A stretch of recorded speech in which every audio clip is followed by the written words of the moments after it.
we want to look at another important area of social policy, and this area is to do with the administration of social policy. This discussion, we want to look at what is meant by policy administration and also the functions of policy administration. The administration of policy is important because it is the arm or part of policy-making process that now deals with the day-to-day operations of the policy as well as its implementation. They are the people or the team that will look into whether or not the policy achieves the objective that it had been set out to pursue. Policy administration, therefore, becomes an important area that all of us may need to pay attention to and get interested in. Welcome to this particular discussion.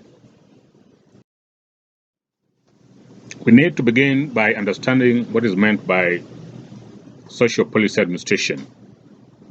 This concept has been defined differently by different scholars, and I want us to look at some of the definitions that have been put forward. One, social policy administration is understood as a process through which social policy is transformed into social services through the implementation of activities in appropriate governmental or non-governmental agencies that aid the achievement of policy objectives.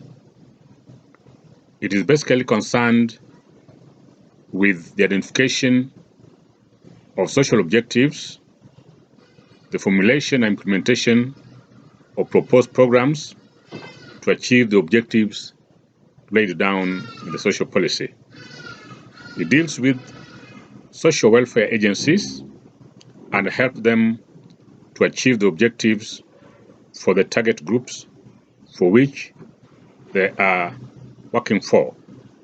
Social policy administration covers three main areas. One, the restoration of impaired social functioning. Number two, the provision of resources. And number three, the prevention of social dysfunction. These are critical areas that social policy administration deal with. In short, when we talk about social policy administration, we basically mean that arm of policy that looks at the extent to which the objectives that were set out in the policy are being achieved through the implementation of certain activities or programs.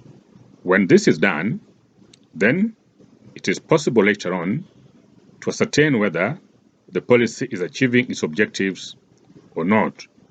This makes social policy administration a critical area of social policy, and therefore one that needs to be handled carefully, because if implementation and other activities that leads to the realization of the goals that were set out in the policy are not properly done, then there will be total failure in terms of the policy completely failing to address the issues that it was first out in the first place set out to address. Having defined what is meant by social policy administration, I now want us to turn our attention to the functions of social policy administration.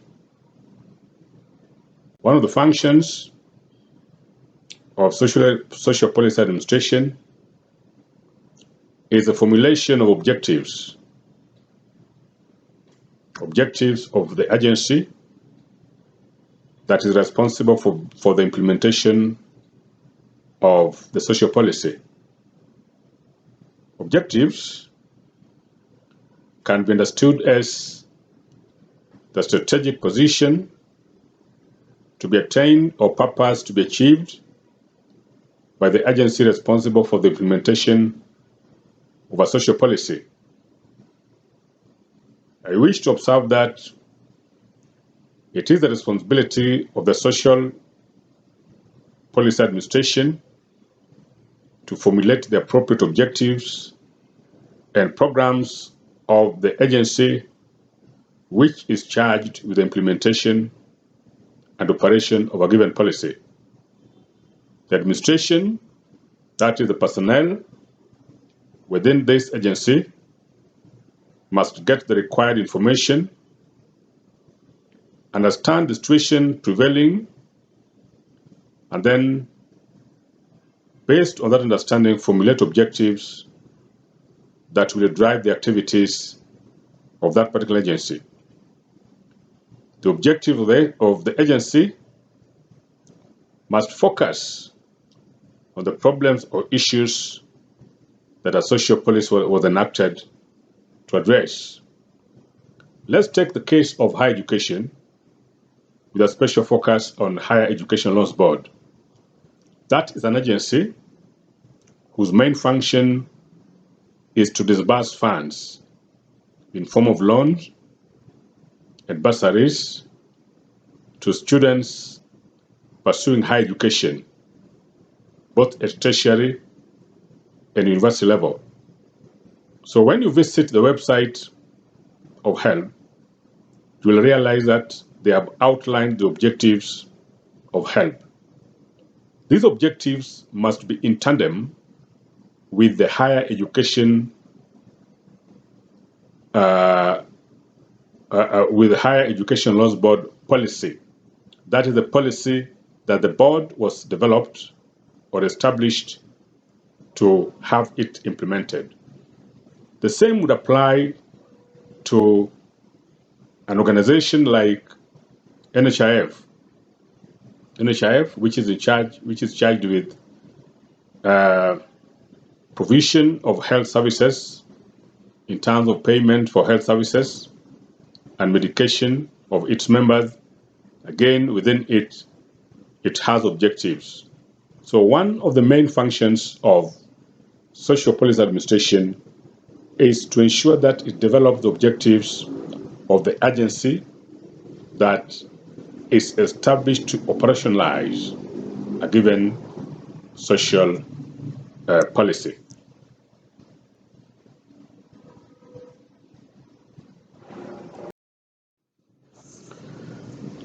Another important function of social policy administration is the establishment of rules and regulations that govern the activities of the agency and also that guides actual and potential beneficiaries of a given policy.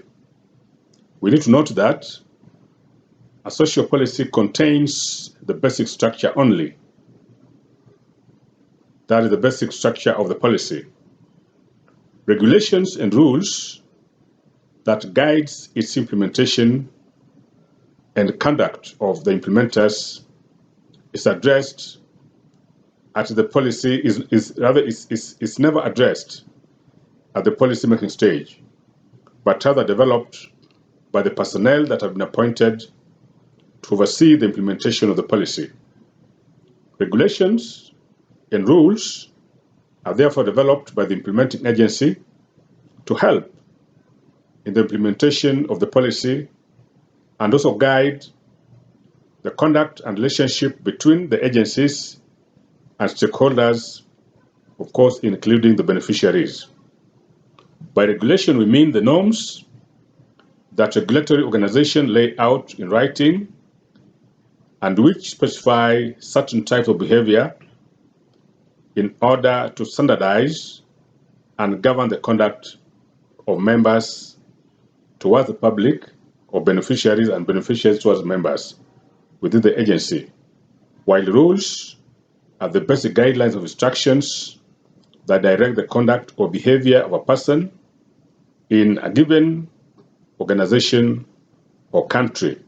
So when you talk about rules and regulations, these are things that guide the day-to-day activities of that particular organization. Let's take again the case of Higher Education Loans Board, which, as I noted earlier, is charged with the disbursement of loans and bursaries to students pursuing tertiary and university education. If you look at, again, this body, it has developed regulations. For instance, when should students that are seeking support from the organization make their applications? What are the requisite forms and information that must be provided in those forms as part of the application?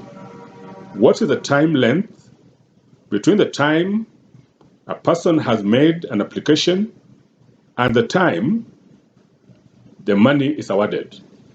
Again, it's also the agency that develops the rules that pertains to how the money is channeled to students in terms of the banks and how much, or in terms of the institution where the student is enrolled. These are rules and regulations. Again, rules and regulations also provide modalities of repayment of the loans, among other things. So rules and regulations are developed to guide the day-to-day conduct and running of the organization, to ensure that it is clear what the roles of the personnel within the agency are and the expectations of those that seek to benefit from the agency, that is, the beneficiaries. So rules and regulations are quite important in that respect.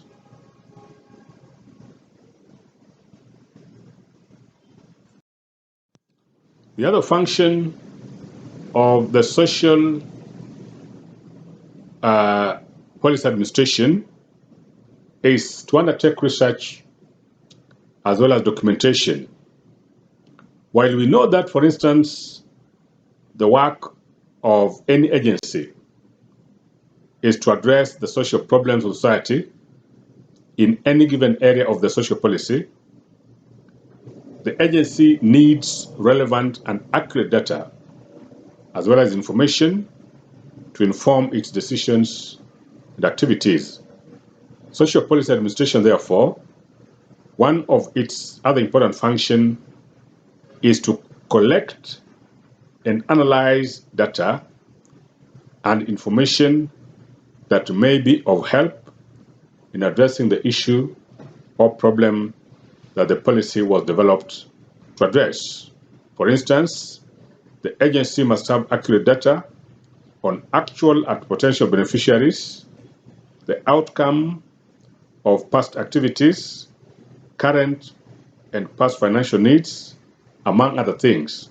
Social policy administration also documents and keeps accurate and verifiable records of activities, expenditure, beneficiaries, stakeholder engagements, and financials, among others. Again, we want to take again the case of Higher Education Loans Board, which I want to repeat is in charge of disbursement of loans and bursaries to students. It is the responsibility of Higher Education Loans Board to undertake research to determine how many students who might be in need of their services, say in 3 or 4, 5 years to come. What are the various needs that students go through that make their funding to these students quite valuable and therefore important? What, again, is the amount of money they need going forward in 2 years, in 3 years, and in the future, so that such information is given to a relevant government department for purposes of budgeting. Again, the projection is important, again, in terms of enabling the government to know what plans to make in terms of fundraising and other activities in order for the policy to remain viable and afloat. But again, it's also the role of, say, Higher Education Loans Board to keep accurate records. For instance, how many students have received the loan, rather how many applied, how many received it, how many received full loan, how many received 3/4 of what they applied for, how many received half, how many received a quarter of the amount they applied for, how many did not receive any loan at all. That information and record must be there. Again, it must also have record of past beneficiaries in terms of what they owe the board, how much each individual has paid, and how many past beneficiaries their payment is due in the next future. Again, it must keep accurate record of how past beneficiaries have responded in terms of repayment. But even more important, they must keep records of concerns that have been raised by stakeholders. Such records are important in enabling them make certain decisions that make the board more effective in discharging its mandate.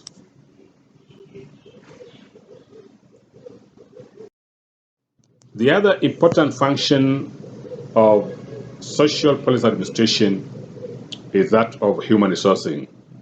And this function is concerned with the identification of appropriate personnel for the social welfare agency with proper orientation and supervision.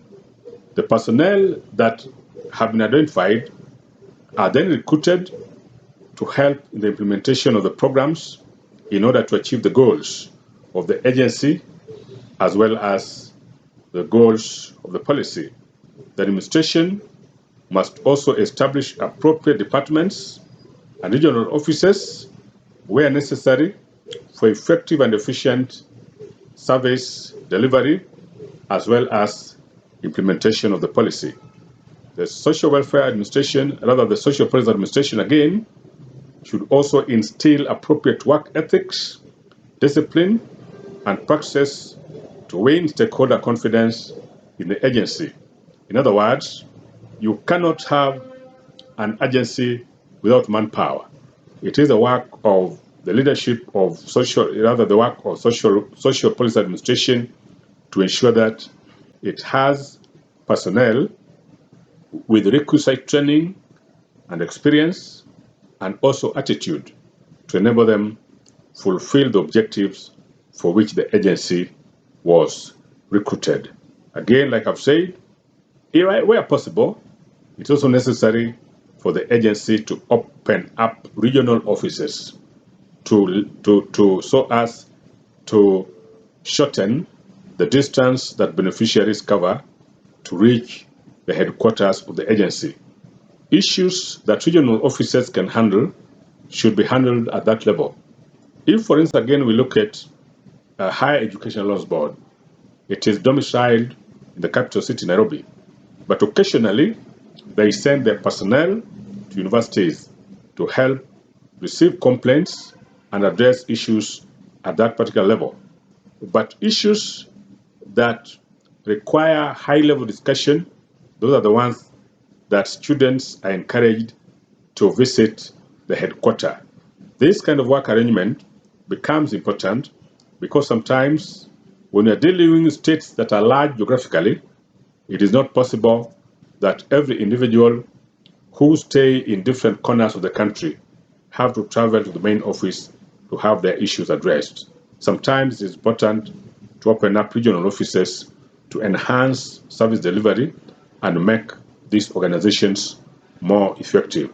The bottom line here is it is the role of social administration to recruit the right personnel, assign them duties, train them where possible, and ensure that they perform as per the expectation of the social policy, so as to help in the achievement of the goals that the social policy had set out to pursue.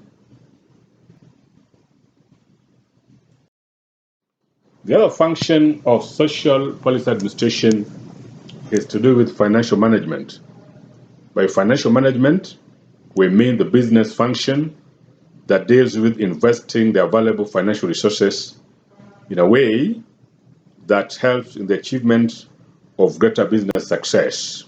Social policy administration ensures proper utilization of resources through proper and reasonable budgetary allocation, keeping of proper records of revenues as well as expenditure. The implementing agency has to develop financial regulations to ensure all funds are not only spent on the relevant areas, but are also accounted for. Disciplinary measures must be taken against individuals who pilfer finances, misuse or misappropriate finances, or those who abet irregular use of financial resources. The financial resources that are channeled to the social welfare agency is normally taxpayers' money. And as such, there must be value for money on the part of the taxpayers. So, individuals that have been appointed to head the agency and to man the agency that is responsible for the implementation of the social policy must ensure that there is proper management of the finances that they have been given. That way, then it gives the public confidence to continue supporting the implementation of a given social policy. Otherwise, if that does not work, if it doesn't go that way, then there's a possibility that the public might develop cold feet and therefore in the process withdraw its support in terms of accepting or allowing their members of parliament to approve budgetary allocations to such agencies. So finances must be properly managed to ensure that the intended goals of the social policy is achieved so that members of the public that are the beneficiaries of such agencies can benefit. The other important function of the social administration is to do with communication. By communication, we refer to the transmission of information from the source to the receiver or audience. However, the term communication may also refer to the message itself. Social policy administration has the responsibility of communicating to members of the agency and the stakeholders as and when necessary. It is their work to ensure that there is proper coordination with other agencies working in the same field through appropriate networking. Communication must be understood as a thread that binds the agency and its members on one hand, and the agency and other stakeholders on the other hand. It should therefore be clear and smooth from all sectors of the agency, be it horizontal, from department to department, or vertical, from top to the bottom, or bottom to up.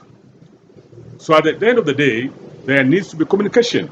For instance, an agency such as Higher Education Laws Board must periodically announce to students when to apply for loan, announce to students when the loan is released, and also announce any other important communication that they view will help the students and other stakeholders in terms of understanding what is going on at the agency. So communication is very critical so that from time to time, everyone is informed and aware of what is going on, and also that enables them also to undertake their roles more effectively and in a manner that is fruitful to the achievement of the goals of the social policy that was established. The last function of the social policy administration that we want to look at is called monitoring and evaluation. By monitoring is simply a continuous process of collecting and analyzing information about a program and comparing actual against planned results in order to judge how well the intervention is being implemented. Monitoring uses the data generated by the program itself to make comparisons across individuals, types of programs, and also geographical locations. Evaluation, on the other hand, is a process that systematically and objectively assesses all the elements of a program to determine its overall worth or significance. Social policy administration must undertake monitoring and evaluation so as to provide credible information for decision makers in terms of how well to make the social policy more effective and efficient. The concept evaluation, we have dealt with it separately as a process within the social policy, and therefore, at this level, I don't want to talk more about it. Otherwise, I want to thank you all for taking the time and listening, and I want to encourage you to note down any issue that you find unclear or one that you find requires more discussion so that you can raise it and we discuss it at appropriate time. Thank you so much.